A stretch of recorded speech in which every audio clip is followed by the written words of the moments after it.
আজকে গাছের সিম বিক্রি করে তোমাদের ভাইয়া মাছের বাজার করে নিয়ে আসছে।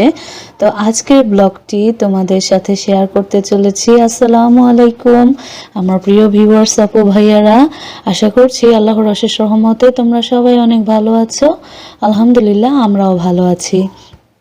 ঘুম থেকে ওঠার পরই তোমাদের ভাইয়া বলছিল একটু ছাদে চলো, আমি সিম পারবো, তুমি একটু আমাকে হেল্প করো। চঙ্গ দিয়ে উপরে উঠে পারলে, যদি চঙ্গের উপরে উঠি তাহলে একটু চঙ্গটা ধরবা, অথবা একটু সামনে দাঁড়ায় থাকলা।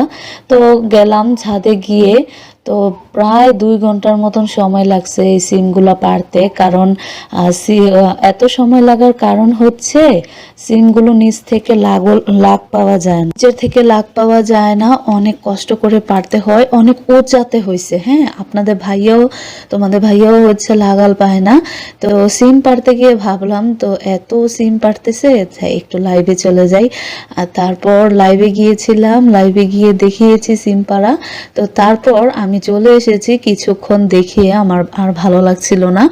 আর সিম পাড়তে গেলে কিন্তু সিম গাছে কিন্তু সবসময় স্যাঙ্গা হয়, বিচ্ছু হয়। তো এই বছর অতটা হয় নাই, তো মানে আমাদের সিম গাছে এই বছর তেমন ওষুধও দেই নাই।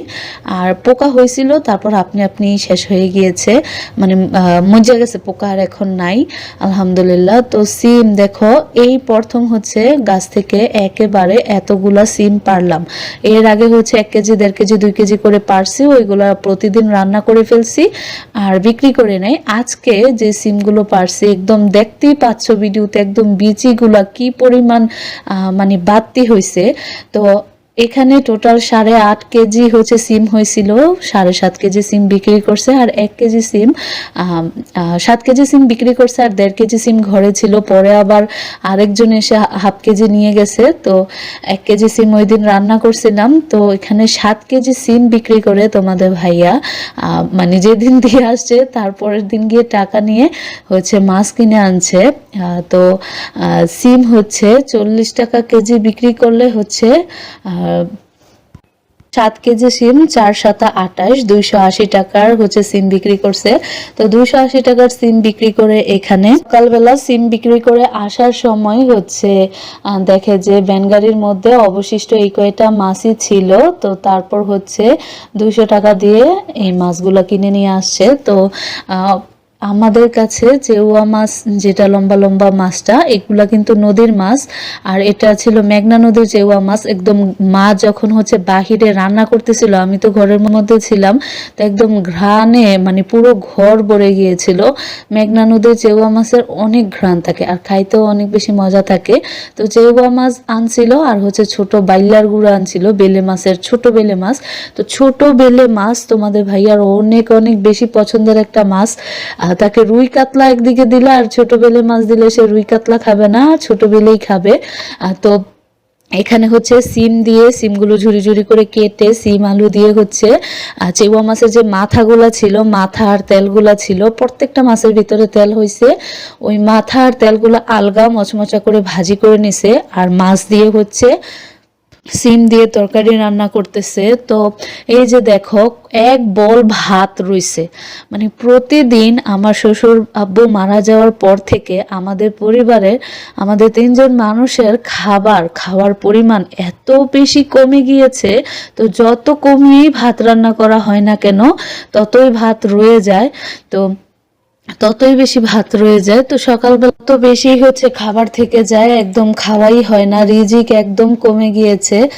তো কি বলবো, আগে এত এত 4 পদ 5 পদের তরকারি রান্না করতাম, সব খাওয়া হয়ে যেত। এখন তরকারিও থাকে, একদিন রান্না করলে দেখা যায় তার পরের দিন প্রতিদিন ভাতে ভাত দেওয়া যায়, প্রতিদিন ভাতে ভাত দেওয়া যায়। আর এরকম ভাতে ভাত খেতেও ভালো লাগে না। ভাতের মধ্যে ভাত দিলে না ভাতটা আর আগের মতো মানে নতুন রান্না করা ভাতের মতো তো একটা ঝরঝরাও থাকে না। আর কবে যে আমি সুস্থ হব জানি না। তো মা রান্না করে, খেতেও মজা হয়, সবই ঠিকঠাক আছে, কিন্তু উনি অনেক বেশি তেল দেয়, যেটা হচ্ছে আমার খাইতে পারি না। এত বেশি তেল দিয়ে রান্না করে ওনার, প্রতিদিন রান্না করতে আলা 2 পদ রান্না করুক 3 পদ রান্না করুক, ওনার হাফ লিটার তেল লাগেই। প্রতিদিন রান্না করতে যদি হাফ লিটার তেল দিয়ে যদি প্রতিদিন রান্না করে, তাহলে কি পরিমাণ তেল শরীরের ভিতরে ঢুকে। তো এই তো এখানে হচ্ছে টমেটোর চচ্চড়ি দিয়ে, মানে টমেটো আমাদের ক্ষেতের টমেটো দিয়ে হচ্ছে বেলে মাছ দিয়ে সুন্দর করে চচ্চড়ি রান্না করে নিল।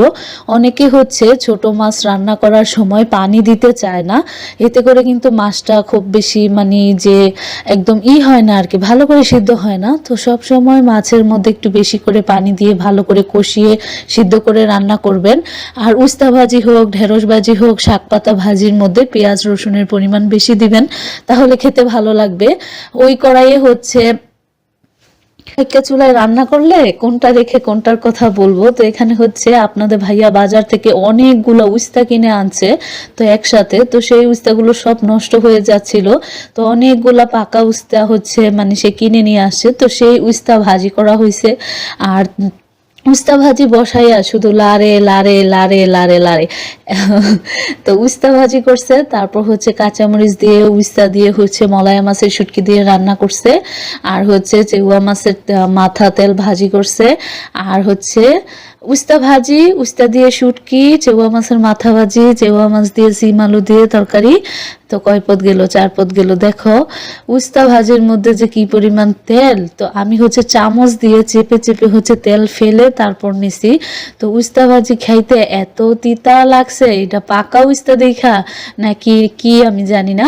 তো আমি কিন্তু এখন মাছ খাইতে পারি না, আমার কি জানি হয়েছে, তো মাছ দেখলেই খাইতে মন চায় না। মাছের তো বড় মাছ, বিশেষ করে বড় মাছ খাইতে পারি না। কিন্তু আজকে বেলে মাছের তরকারিটাও অনেক বেশি মজা লাগছে, আর ওই যে চেগুয়া মাছের যে আলগা ভাজিটা করছে ওইটাও অনেক বেশি মজা হয়েছিল, মানে ভাল লাগছিল খাইতে।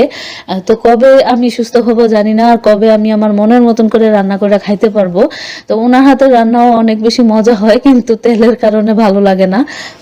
আজকে সিম বিক্রি করে সেই সিমের টাকা দিয়ে মাছ এনে সেই ক্ষেতের তরকারি বেচা টাকার মাছ ক্ষেতের তরকারি দিয়ে রান্না করে খেলাম। আপু ভাইয়ারা, আজকের ব্লগটি তোমাদের কাছে কেমন লেগেছে, আজকের রান্না বান্না খাওয়া দাওয়া পরিবেশ তোমাদের কাছে কেমন লেগেছে সুন্দর একটি কমেন্টসের মাধ্যমে জানিয়ে দিও। আর ভিডিওটি ভালো লাগলে একটি লাইক দিয়ে চ্যানেলটা সাবস্ক্রাইব করে একটা শেয়ার করে দিও। কখনো তো শেয়ার করো না, লাইকও দেও না।